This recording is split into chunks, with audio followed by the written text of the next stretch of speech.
Hello everyone, आप लोग कैसे? आई होप आप लोग सब बहुत अच्छे होंगे।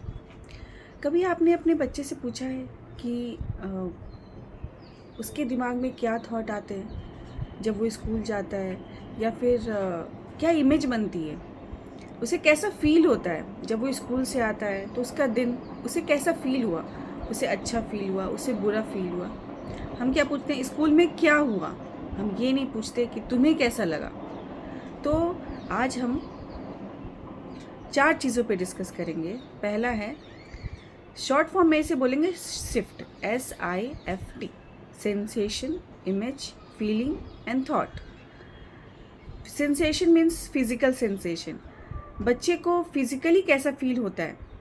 मीन्स अगर वो कोई डरावनी चीज़ देखता है तो उसके रोंगटे खड़े हो जाते हैं, या फिर वो फीलिंग्स कई तरह की होती है, बट बच्चे के लिए फीलिंग्स सिर्फ 2 तरह की होती है, वाइट एंड ब्लैक। उसे या तो हंसना आता है या तो रोना आता है। बच्चे अपनी फीलिंग्स खुद आइडेंटिफाई ही नहीं कर पाते कि बच्चे के अंदर क्या चल रहा है, क्योंकि बच्चे कभी अपने आप से खुद बात नहीं करते। ये पेरेंट्स का काम होता है उन्हें हेल्प करना, उनकी फीलिंग्स को उनको बताना। कभी कभी बच्चा 10 लोग के बीच में भी बैठा होता है, वो बोलता है कि आई एम लोनली, मैं अकेला हूँ, या फिर कोई भी रीज़न से, या फिर उसे उसे अच्छा फील नहीं हो रहा है, तो वो बोलेगा कि नहीं मुझे मज़ा नहीं आ रहा, I don't want to sit here, I want to go outside, या फिर I want to play anything. तो उसमें क्या है कि बच्चे को ये फील हो रहा है। कभी कभी बच्चे क्या होता है, आई एम लोनली बोलते हैं, बट वो they are feeling lonely, they are not lonely. They are with their parents, they are with their friends, they are with their teachers, but they are feeling lonely because कुछ ना कुछ अंदर उनके चल रहा होता है। तो सेंसेशन, फिजिकल सेंसेशन, जैसे हम गर्ल्स को भी बताते हैं बैड टच गुड टच के बारे में। फिजिकल सेंसेशंस कैसे होते हैं, लाइक वेज हमें बॉयज़ को भी समझाना होता है कि नहीं, यू डोंट गेट हर्ट, आप किसी को मार नहीं सकते हो, किसी को छू नहीं सकते हो। उसी तरह फिर इमेज मतलब कभी कभी क्या होता है कि पटाखे, कभी नहीं, जनरली छोटे बच्चे पटाखे की आवाज़ से बहुत डर जाते हैं। उनके दिमाग में इमेज होता है कि अरे अभी पटाखा उसके बस जस्ट बगल में फूटने वाला है, उसे बहुत डर लगता है। तो उस केस में बच्चे को ये समझाना बहुत मुश्किल हो जाता है कि नहीं, घर में पटाखा है ही नहीं, पटाखा तो घर से बाहर है, बट वो बहुत डर जाता है बच्चा। इसमें हमें क्या करना है कि बच्चे को जिस चीज़ से डर लग रहा है उस चीज़ को फ़नी बना देना है, क्योंकि अगर हम उसे फ़नी नहीं बनाएंगे और हम उसे सीरियसली बच्चे को डर को और बढ़ाएंगे तो बच्चा कभी उस डर से कोप अप नहीं कर पाएगा। नाउ उसके बाद है फीलिंग्स, बच्चा कैसा फील करता है। बच्चा कहीं भी होता है, जब बच्चा खेल रहा होता है तो उसे बहुत गुड फील हो रहा होता है, या बच्चा कोई भी एक्टिविटी जिसमें उसे बहुत अच्छा लगता है वो एक्टिविटी वो बार बार कर रहा होता है, चाहे वो क्राफ्टिंग हो, ड्राइंग हो, डांसिंग हो, सिंगिंग हो। कुछ एक्टिविटी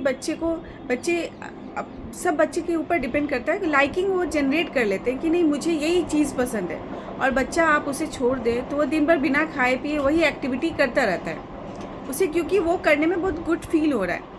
तो हमें बच्चे को ये भी समझाना होता है कि फीलिंग्स कई तरह की होती है।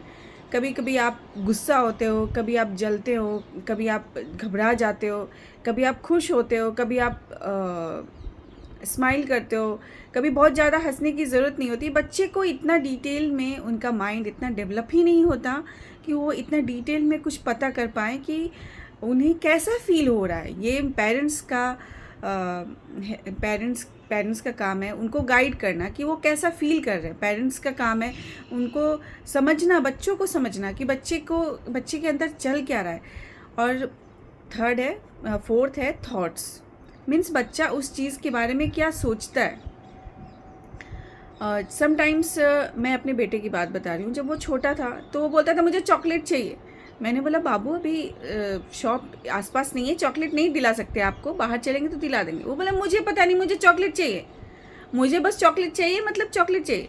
उसके ये थॉट है कि नहीं उसको चाहिए, और उसको ये समझाना हमारे लिए बहुत मुश्किल होता था कि हमें अभी बाहर जाना है, कपड़े पहन के बाहर जाना है, फिर आपको चॉकलेट दिला देंगे। बट बच्चे का माइंड इतना डेवलप ही नहीं होता कि वो ये समझ पाए कि हमारे आसपास शॉप नहीं है और हमें अभी पेरेंट्स नहीं दिला सकते। वो छोटी छोटी बातों में जिद करने लगते हैं। तो इस केस में it's very difficult to let them understand कि नहीं हम क्या सोचें। Self talk is very important. बच्चा कभी खुद से नहीं बात करता, बच्चा कभी खुद से ये सोचता नहीं कि वो सही कर रहा है गलत कर रहा है, बस बच्चे को जो अच्छा लगता है बच्चा वो करने लगता है। तो ये पेरेंट्स का काम है कि उसे 4 चीज़ों पे बच्चा सेल्फ अवेयर करवाएं।